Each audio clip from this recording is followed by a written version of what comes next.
के पेपर में 25 मार्च को आप 80 में से 80 नंबर का जो स्कोर है वो आप सभी बच्चे कर सकते, आपको पूरा देखना है। तो वीडियो को शुरू करने से पहले आप सभी बच्चों से मेरी रिक्वेस्ट है, यदि अभी तक आपने हमारे चैनल को सब्सक्राइब नहीं किया, ओके। पहले प्यारे बच्चों, यहाँ पर सबसे पहले आपको खंड ए दिया गया है, यानी पेपर में आपको सबसे पहले सेक्शन ए दिया गया है और सेक्शन ए के अंदर प्रश्न संख्या 1 है आपकी कि निम्न प्रश्नों के उत्तर का सही विकल्प चयन कर उत्तर पुस्तिका में लिखिए। यानी प्रश्न संख्या 1 है जो आपके सेक्शन ए का क्वेश्चन है और इसमें टोटल आपको 12 क्वेश्चन देखने को मिलेंगे और प्रत्येक क्वेश्चन का जो अंक बार है वो आपके 1 होगा। तो यहाँ पर मेरे प्यारे रसगुल्लों, मेरे प्यारे बच्चों, पहला जो क्वेश्चन है, पहला क्वेश्चन है कि इंडो चाइना किन किन देशों से मिलकर बना है। तो इंडो चाइना है वो कौन कौन से देशों से मिलकर बना है। तो ए ऑप्शन के अंदर आपके वियतनाम है और बे ऑप्शन के अंदर आपके लाओस है,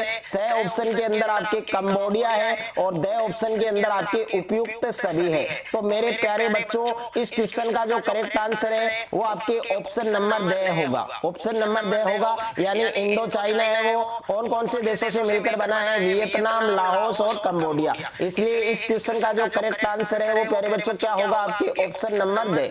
उसके बाद में देखिए प्यारे बच्चों, दूसरे क्वेश्चन की मैं बात करूं तो दूसरा प्रश्न है आपके कि वियतनाम को औपचारिक रूप से आजादी मिली थी। तो वियतनाम को औपचारिक रूप से आजादी है वो कब मिली थी। तो इसमें भी मेरे प्यारे बच्चों 4 ऑप्शन आपको दे रखे हैं, 4 ऑप्शन मेरे प्यारे बच्चों इसमें दे रखे हैं। तो यहाँ पर जो पहला ऑप्शन है वो आपके क्या है, तो यहाँ पर ए ऑप्शन के अंदर आपको 1942 दे रखा है और बे ऑप्शन के अंदर आपको 1945 दे रखा है, स ऑप्शन के अंदर आपको सन 1949 में और द ऑप्शन में सन 1964 में। तो वियतनाम को आजादी कब मिली थी, सन 1945 में। तो इस क्वेश्चन का करेक्ट आंसर मेरे प्यारे बच्चों क्या होगा, आपके ऑप्शन नंबर बे होगा, ओके।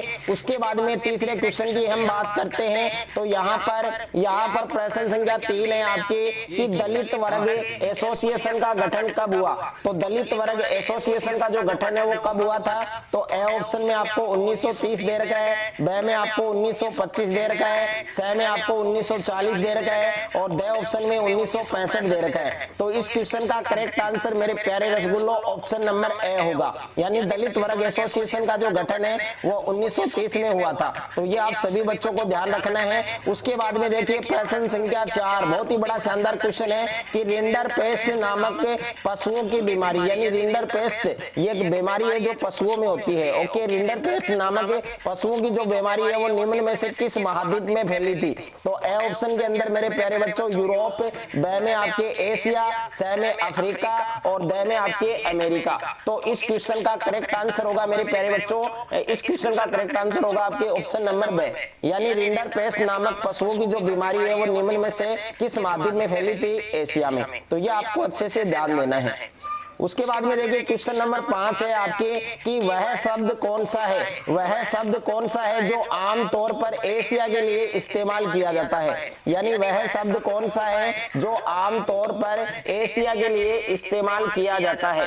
तो इस क्वेश्चन में देखिए ऑप्शन नंबर ए आपको सौदागर दे रखा है, बे में आपको आदि दे रखा है, स में आपको प्राच्य दे रखा है और द में आपको जादुई चिराग दे रखा है। तो इस क्वेश्चन का करेक्ट आंसर मेरे प्यारे बच्चों क्या होगा, आपके ऑप्शन नंबर स होगा। यानी वह शब्द जो आमतौर पर एशिया के लिए इस्तेमाल किया जाता है उसको प्राच्य कहते हैं, यानी ओरिएंटल कहते हैं। उसके बाद में देखिए नेक्स्ट है आपके यहाँ पर क्वेश्चन नंबर 6। तो क्वेश्चन नंबर 6 मेरे प्यारे बच्चों कि निम्नलिखित में से कौन सा उद्योग चूना पत्थर को कच्चे माल के रूप में प्रयुक्त करता है। तो यहाँ पर देखिए आपको क्वेश्चन में क्या दिया गया है कि निम्नलिखित में से कौन सा उद्योग चूना पत्थर को कच्चे माल के रूप में प्रयुक्त करता है। तो इस क्वेश्चन का सही उत्तर है वो आपके क्या होगा। तो इस क्वेश्चन का सही उत्तर होगा मेरे प्यारे बच्चों आपके ऑप्शन नंबर से, यानी सीमेंट। यानी निम्नलिखित में से कौन सा उद्योग चूना पत्थर को कच्चे माल के रूप में प्रयुक्त करता है, सीमेंट। उसके बाद में देखिए क्वेश्चन नंबर 7 है आपके, क्वेश्चन नंबर 7 है प्यारे बच्चों कि कच्चे पदार्थ को मूल्यवान उत्पाद में परिवर्तित कर अधिक मात्रा में वस्तुओं को कहा जाता है। तो ए ऑप्शन के अंदर विनिर्माण, बे ऑप्शन के अंदर उद्योग, स में आपके निर्माण और द में आपके आपको पता है जब मैं छोटी थी ना तो मेरी मम्मी मुझे एक एस्ट्रोलॉजर के पास लेकर गई थी। उन्होंने मेरा हाथ देखा और मेरी मम्मी को बोला व्यापार। तो इस क्वेश्चन का करेक्ट आंसर होगा मेरे प्यारे बच्चों विनिर्माण, यानी कच्चे पदार्थ हैं उनको मूल्यवान उत्पाद में बदलने पर या परिवर्तित कर अधिक मात्रा में वस्तुओं को क्या कहा जाता है, विनिर्माण कहा जाता है। उसके बाद में देखिए प्रश्न संख्या 8 है आपकी। अब देखिए प्रश्न संख्या 8 में आपको क्या दिया गया है, प्रश्न संख्या 8 में दिया गया कि बहुजन समाज पार्टी का संस्थापक है।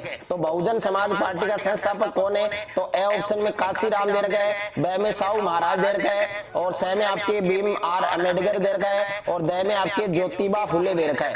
तो इस क्वेश्चन का करेक्ट आंसर होगा मेरे प्यारे बच्चों काशीराम, यानी बहुजन समाज पार्टी का जो संस्थापक है वो कौन है, काशीराम है। उसके बाद में देखिए क्वेश्चन नंबर 9 है आपकी। क्वेश्चन नंबर 9 है कि निम्न में से जनमत निर्माण में महत्वपूर्ण भूमिका निभाता है।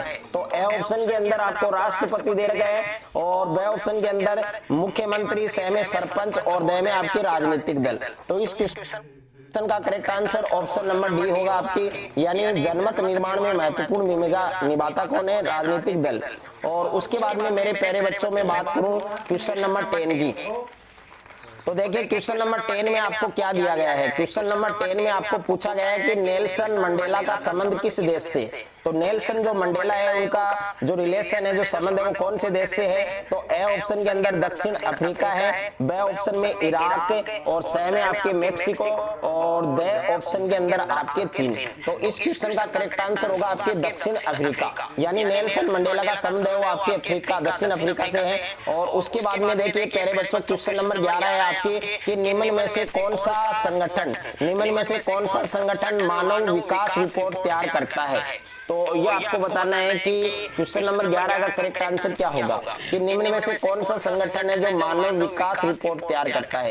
तो मानव विकास रिपोर्ट तैयार कौन करता है मेरे प्यारे बच्चों, यूएनडीपी। ओके, और उसके बाद में देखिए क्वेश्चन नंबर 12 है आपके, बहुत ही शानदार क्वेश्चन है आपके कि भारत में राष्ट्रीय उपभोक्ता दिवस कब मनाया जाता है। तो भारत में राष्ट्रीय उपभोक्ता दिवस कब मनाया जाता है मेरे प्यारे बच्चों, 24 दिसंबर को। तो इस क्वेश्चन का करेक्ट आंसर क्या होगा मेरे प्यारे बच्चों, ऑप्शन नंबर ब होगा। उसके बाद में देखिए प्रश्न संख्या 2 है आपके, रिक्त स्थानों की पूर्ति कीजिए।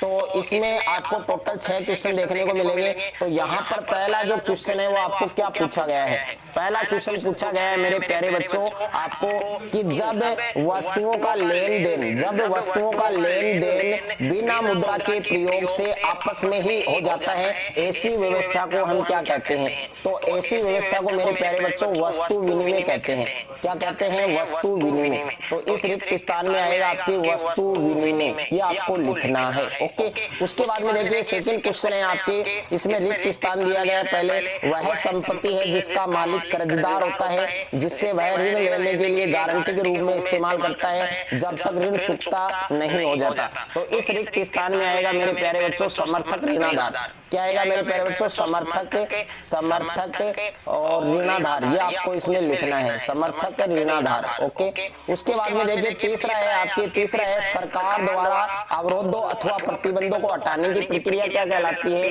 तो इसमें आएगा आपके उदारीकरण, यानी सरकार द्वारा जो अवरोध है, जो प्रतिबंध है, उनको हटाने की जो प्रोसेस होती है उसको हम क्या कहते हैं, उदारीकरण कहते हैं। क्या कहते हैं प्यारे बच्चों, उदारीकरण। ओके, उसके बाद में देखिए क्वेश्चन नंबर 4 है आपकी, इसमें रिक्त स्थान दिया गया है, सुनहरा रेशा कहा जाता है। तो सुनहरा रेशा किसको कहा जाता है, जूट को।